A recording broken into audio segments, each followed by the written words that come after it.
저는 오늘 사무엘상 23장 7절에서 13절 말씀에 근거해서 그일라 구원 이후라는 제목으로 같이 은혜를 나누기를 원합니다. 제목을 한번 따라해 보실까요? 그일라 구원 이후. 아멘. 지난번에 우리가 그일라 거민들이 블레셋의 침공을 받아서 어려운 처지에 있을 때 도망자의 신세이고 정말 환경적으로 볼 때는 절대로 도와주지 못하는 그런 환경에서 다윗이 그일라 거민을 구원해 준 그러한 말씀을 가지고 같이 은혜를 나눴습니다. 다윗이 블레셋 침공으로부터 그일라 거민을 구한 일은 누가 보더라도 잘한 일이고 또 하나님의 말씀을 듣고 행한 일이었어요. 그렇지만 블레셋이 물러나고 사람들이 정신을 차리고 나 보니까 선한 일을 다윗은 행했지만 그 선한 일에 반드시 선하게 사람들이 반응하는 것이 아니라는 것을 이 사건을 통해서 우리가 깨닫게 됩니다. 우리는 선한 일을 하면 당연히 모든 것이 다 잘 되겠지, 하나님이 도와주시겠지 라고 생각을 하지만 하나님이 안 도와주셔서 상황이 나빠지는 것이 아니라 때로는 우리가 선한 일을 하고 하나님 말씀 듣고 행했음에도 불구하고 사람들의 반응은 우리가 기대하는 것과 다른 반응을 보일 때가 있는 것입니다. 오늘 세 가지 사람들의 반응이 나오는데요. 첫째로는 그일라 거민들의 반응이 나오고 사울의 반응이 나오고 또 다윗의 태도가 나옵니다. 오늘 그일라 사건 이후에 사람들이 보이는 반응들을 통해서 하나님이 우리에게 주시는 은혜를 같이 나누기를 원합니다. 첫째로 그일라 거민들의 태도가 있습니다. 7절 12절 같이 한번 읽겠습니다. 다윗이 그일라에 온 것을 어떤 사람이 사울에게 알림해 사울이 이르되 하나님이 그를 내 손에 넘기셨도다. 그가 문과 문빗장이 있는 성읍에 들어갔으니 갇혔도다. 다윗이 이르되 그일라 사람들이 나와 내 사람들을 사울의 손에 넘기겠나이까 하니 야훼께서 이르시되 그들이 너를 넘기리라 하신지라. 아멘. 다윗이 그일라 거민들을 구원한 후에 사울에게 다윗이 그일라에 왔습니다라고 누군가가 알리고 있어요. 그일라 거민 중에 사울을 지지하는 개인적인 의견인지 혹은 그일라 사람들의 전체적인 의견인지 우리가 확실히 알 수는 없지만 11절과 12절에 비추어 보면 이 일을 알린 것은 그일라 사람들의 전체적인 의견이었을 가능성이 큽니다. 블레셋이 그일라 사람들의 타작마당을 탈취하러 왔을 때 그일라 거민들은 너무나 당황하고 경황이 없었어요. 일단은 누군가 와서 그들을 도와주기를 간절히 바랬겠지요. 제일 좋은 것은 사울 왕이나 그의 군대 장관이 와서 그들을 구원해 주고 블레셋을 물리쳤으면 가장 좋은 그러한 시나리오인데 그들이 정신을 차리고 보니까 그들을 와서 구해준 것은 도망자였던 다윗이 와서 그들을 구해줍니다. 그들이 정신을 차리고 보니까 다윗이 와서 그들을 구해주고 있는 것이에요. 그들이 생각할 때 다윗을 도왔다가 85명이나 어린아이까지 다 죽임을 당한 노업 제사장들의 일도 생각났을 것이고 사울이 이 일을 들으면 어떻게 생각할까? 우리는 다윗에게 도움을 청한 적이 없는데 다윗이 스스로 와서 우리를 도와주었는데 혹시 사울 왕이 알면 우리가 다윗과 내통을 하여서 다윗이 와서 우리를 도와줬구나 이렇게 오해를 하고 군대를 동원해서 우리들도 노업 제사장 그들처럼 이렇게 험한 일을 당하는 것이 아닌가 여러 가지 생각들이 앞섰을 겁니다. 자신들을 도와준 것은 너무나 고마워요.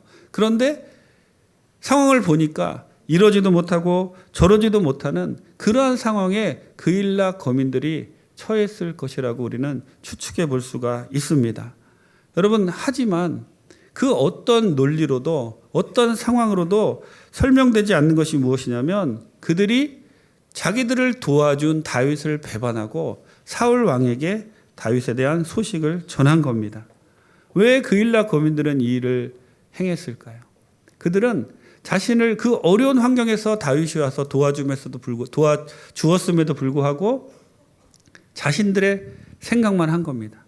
자기 마을 사람들, 자기 자녀들, 구원받은 그 어려운 환경에서 목숨을 걸고 구원해준 다윗은 생각하지 아니하고 자기만 생각하다 보니까 지독하게 이기적으로 생각하다 보니까 사울 왕에게 다윗이 온 것을 알리는 그러한 태도를 보이고 있습니다.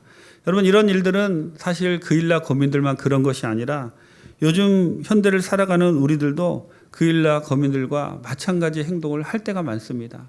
우리가 예수님을 믿고 주님 뜻대로 살아가야 하는데 우리도 이 세상에서 교회만 있는 것이 아니라 세상에 나가서 일도 해야 되고 또 믿지 않는 친구들도 있고 또 여러 가지 원치 않는 상황들을 만나게 되는데 그럴 때마다 우리가 고민하는 것은 무엇이냐면 그일라 거민들처럼 이러지도 못하고 저러지도 못하는 거예요. 무엇을 우리가 이러지도 못하고 저러지도 못할까요?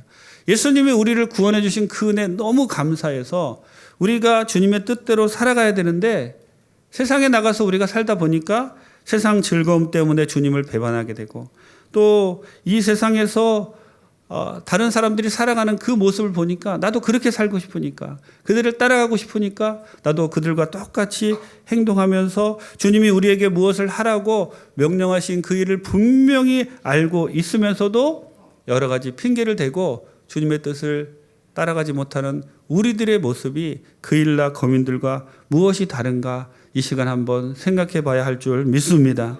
신의를 저버리고 다윗이 목숨을 걸고 자기를 구원해 주었음에도 불구하고 그 다윗을 그일라 사람들이 사울에게 넘기는 그러한 태도가 우리의 태도는 절대로 되어서는 안 될 줄 믿습니다. 여러분, 우리는 예수 그리스도의 보혈로 주님의 십자가의 구속의 은혜로 다 구원받은 사람들이에요. 주님이 모든 것을 우리에게 다 주셨습니다. 그리고 주님 안에 거하기만 하면 계속해서 우리를 지키시겠다고 우리에게 약속을 해 주셨는데 그럼에도 불구하고 우리들의 모습을 보면 너무나도 이기적인 모습으로 주님 우리를 구원해 주신 것을 다 잊어버리고 나만을 위해서 살아가는 그러한 모습을 보일 때가 너무나 많습니다.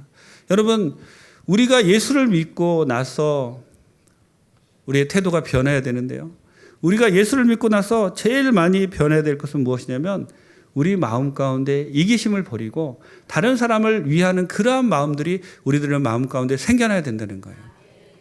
여러분, 우리 마음 가운데는 악한 마음과 선한 마음이 있는데 특별히 하나님의 형상이 우리들 마음 가운데 있습니다. 하나님의 형상이 우리들 마음 가운데 있는데 왜냐하면 우리가 창세기 보면 하나님의 형상대로 우리를 만드셨기 때문에 하나님의 형상이 우리 마음 가운데서 가장 많이 나타나는 것이 무엇이냐면 이기심을 버리고 다른 사람을 도울 때 나타나는 거예요. 이것이 신의 성품, 신의 형상이 우리들을 통해서 다른 사람에게 나타나는 겁니다. 우리 모든 성도님들이 이렇게 예수님의 사랑을 다른 사람들에게 보여주는 귀한 성도님들 다 되시기를 주님의 이름으로 축원합니다. 갈라디아서 5장 24절 같이 한번 읽겠습니다. 그리스도 예수의 사람들은 육체와 함께 그 정욕과 탐심을 십자가에 못 박았느니라. 아멘. 베드로전서 4장 2절 같이 읽겠습니다. 그 후로는 다시 사람의 정욕을 따르지 않고 하나님의 뜻을 따라 육체의 남은 때를 살게 하려 함이라. 아멘. 요즘 중국 우한 지역에서 시작된 신종 코로나 바이러스로 전 세계가 비상이 걸렸지요. 우리나라도 12명의 확진자가 나왔는데 그 확진자들 중에 어떤 분들은 자신이 그 우한 지역을 다녀와서 이렇게 자기에게 혹시 그 바이러스가 있을까 싶어서 사람들을 만나는 것도 자제하고 집에만 있고 이런 분들이 있는 반면에 전혀 그냥 개의치 않고 많은 사람들이 모인 곳에 가서 그들을 전염시키는 그런 모습들을 봅니다. 정말 여러 가지 우리가 환경을 통해서 그 사람들에게 완전히 그 사람들을 판단하고 정죄할 수는 없지만 최소한 우리 믿는 사람들이라면 그분들이 믿는 분들인지 아닌지 알 수는 없지만 우리 믿는 사람들이라면 자기만 생각하는 것이 아니라 공공을 생각하고 다른 사람을 생각하고 그렇게 우리가 살아갈 때 하나님이 우리를 도와주시고 우리를 인도해 주실 줄 믿습니다. 우리 교회 성도님들은 전부 그런 분들이 되시기를 바랍니다. 둘째로 사울의 태도입니다. 7절, 8절 같이 읽겠습니다. 다윗이 그일라에 온 것을 어떤 사람이 사울에게 알림해 사울이 이르되 하나님이 그를 내 손에 넘기셨도다. 그가 문과 문빗장이 있는 성읍에 들어갔으니 갇혔도다. 사울이 모든 백성을 군사로 불러 모으고 그일라로 내려가서 다윗과 그의 사람들을 애워싸려 하더니. 아멘. 다윗이 그일라에 왔다라는 소식을 들은 사울의 반응이에요. 다윗이 도간에 든 쥐라고 판단하고 더 나아가서 이것이 하나님이 주신 기회다라고 여기고 있습니다. 그일라 거민들이 블레셋 침략을 받을 때 아무런 행동도 취하지 않았어요. 그는 왕이기 때문에 군사들도 있었고 제일 먼저 달려와서 블레셋 침략을 받은 그일라 거민을 구원해야 하는 것이 왕으로서의 의무이지요. 하지만 그때는 어떤 액션도 어떤 행동도 취하지 않고 있다가 다윗이 그일라에 와서 그 사람들을 구원했다 하는 소식을 들으니까 사울이 움직이기 시작합니다. 더군다나 하나님의 뜻을 왜곡하여 하나님의 말씀을 자기에게 유리한 대로만 적용하여서 이것이 하나님의 뜻이다 라고 이렇게 생각하는 잘못을, 그렇게 적용하는 잘못을 저지르고 있는 사울의 모습을 우리가 보고 있습니다. 여러분, 사울의 잘못이 무엇인가요? 사울의 잘못은 하나님이 자기에게 주신 의무를 행하지 아니하고 자신의 감정에 따라 움직인다는 거예요. 하나님 우리를 구원해 주신 목적은 제가 매번 말씀드리지만 이 땅에 살면서 하나님의 뜻을 이루기 위함이고 하나님 나라를 확장하기 위함이고 하나님께서 우리를 통하여 하실 일이 있기 때문에 하나님이 우리를 이 땅에 부르셨습니다. 즉 우리 그리스도인들은 사명에 따라 사는 사람들이에요. 아버지로서의 사명도 있고 어머니로서의 사명도 있고 구역장, 지역장, 또 장로님, 권사님, 우리 모두는 하나님이 주신 그 사명에 따라 움직이는 사람들이에요. 그렇지만 그 사명에 따라 움직이지 않고 우리가 사명에 따라 움직여야 되는 것이 하나님의 뜻임에도 불구하고, 즉 사울이 그일라 거민들이 블레셋의 침략을 받았으면 그의 사명에 따라 와서 그를 구원해 주어야 했음에도 불구하고 사울은 그때는 가만히 있고 움직이지 않다가 다윗이 그곳에 왔습니다라는 소식을 듣고 군사를 움직이는 것처럼 우리들도 하나님이 우리에게 주신 그 사명대로 움직이지 않고 내 감정에 따라, 내 이익에 따라 그렇게 움직이다 보면 하나님이 기뻐하시지 않는 사울과 같은 사람이 될 수 있다는 거예요. 여러분, 지금 이 사울의 행동 중에 정말 잘못된 것이 무엇이냐면 자신이 하는 행동을 하나님의 말씀이다, 주의 뜻이다라고 포장하고 있는 겁니다. 지금 하나님이 사울에게 주신 그 왕권을 사용하는 것이 그일라 거민을 구하는 것이고, 그리고 그 사울이 하지 않는 그 일을 다윗이 와서 했어요. 도망자인 심세에도 불구하고 그가 와서 그는 왕으로서의 임무를 수행하는 그러한 모습을 보이고 있는데 사울은 전혀 그것에는 관심이 없고 다윗만을 죽이려고 자신의 감정을 따라서 다윗을 쫓아오는 그러한 모습을 보이며 그것을 하나님의 뜻이다라고 포장하는 그러한 모습을 보이고 있습니다. 여러분, 절대로 여러분의 감정에 의해서 움직이면서 그것을 하나님의 뜻으로 포장하는 여러분, 절대로 그렇게 돼서는 안 됩니다. 또 우리가 하나님의 뜻이다라고 행하는 일들이 있습니다. 우리가 선교도 하고요, 전도도 하고요, 교회 안에서 여러 가지 일들을 하나님의 뜻이기 때문에 하는 거예요. 그렇지 않으면 우리가 할 필요가 없죠. 그런데 하나님의 뜻이라고 우리가 하면서 거기에 자신의 감정이 들어가고 자신의 욕심이 들어가면 정말로 이것이 내가 하고 있는 이 일이 하나님의 뜻인가 다시 한번 잘 생각해 봐야 되는 겁니다. 내 감정대로 움직이는 건 절대 하나님의 뜻이 아니에요. 하나님의 뜻대로 움직여야 하나님의 뜻이죠. 내 감정대로 움직이면서 그것을 하나님의 뜻이라고 포장하여서 마치 자기가 교회를 위하는 사람인 양 그렇게 생각하면 절대로 하나님의 뜻을 이룰 수 없는 것입니다. 특별히 하나님의 이름을 망령되이 일컫는 것 같이 주의 뜻을 자신의 감정으로, 자신의 유익으로 이렇게 호도하는 일은 하나님 앞에서 큰 죄를 범하는 일임을 우리는 알아야 됩니다. 우리 크리스찬들이 왜 욕을 먹고 왜 많은 사람들로부터 지탄을 받나요? 투기해서 돈을 벌면서도 하나님의 뜻이라고 말을 하고, 교도소 죄를 저지르고 교도소에 가면서도 하나님의 뜻이라고 말을 하고, 경영 미숙으로 부도를 내면서도 하나님의 뜻이라고, 그렇게 하나님의 뜻이라고 모든 일을 포장하고 악용하기 때문에 사람들로 하여금 우리를 손가락질하게 만든다는 것을 우리는 잘 생각해 보아야 합니다. 진정으로 주님의 뜻을 따르는 사람은 사실 하나님의 뜻이라고 말도 잘 안 해요. 그냥 묵묵히 주님의 뜻을 따라가며 그를 통하여 하나님의 뜻이 나타나기를 기대하고 나아갈 뿐이지요. 여러분, 우리 성도님들 다 정말 묵묵히 주님을 따라가면서 주님의 뜻을 이루는 귀한 분들 다 되시기 바랍니다. 절대로 개인적인 감정이나 이익으로 하나님의 뜻을 포장하여서 그것을 이루려는 그러한 분들이 하나도 없게 되기를 예수님의 이름으로 축원합니다. 마태복음 7장 22절 23절 같이 한번 읽겠습니다. 그날에 많은 사람이 나더러 이르되 주여 주여 우리가 주의 이름으로 선지자 노릇하며 주의 이름으로 귀신을 쫓아내며 주의 이름으로 많은 권능을 행하지 아니하였나이까 하리니 그때에 내가 그들에게 밝히 말하되 내가 너희를 도무지 알지 못하니 불법을 행하는 자들아 내게서 떠나가라 하리라. 아멘. 요한일서 1장 6절입니다. 만일 우리가 하나님과 사귐이 있다 하고 어둠에 행하면 거짓말을 하고 진리를 행하지 아니함 이거니와. 아멘. 자신의 감정을 주의 뜻으로 포장하지 않는 여러분 되시기 바랍니다. 셋째로 다윗의 태도가 있습니다. 10절부터 13절 같이 한번 읽겠습니다. 다윗이 이르되 이스라엘 하나님 야훼여 사울이 나 때문에 이 성읍을 멸하려고 그 일라로 내려오기를 꾀한다 함을 주의 종이 분명히 들었나이다. 그 일라 사람들이 나를 그의 손에 넘기겠나이까? 주의 종이 들은 대로 사울이 내려오겠나이까? 이스라엘의 하나님 야훼여 원하건대 주의 종에게 일러 주옵소서 하니 야훼께서 이르시되 그가 내려오리라 하신지라. 다윗이 이르되 그 일라 사람들이 나와 내 사람들을 사울의 손에 넘기겠나이까 하니 야훼께서 이르시되 그들이 너를 넘기리라 하신지라. 다윗과 그의 사람 600명 가량이 일어나 그 일라를 떠나서 갈 수 있는 곳으로 갔더니 다윗이 그 일라에서 피한 것을 어떤 사람이 사울에게 말하매 사울이 가기를 그치니라. 아멘.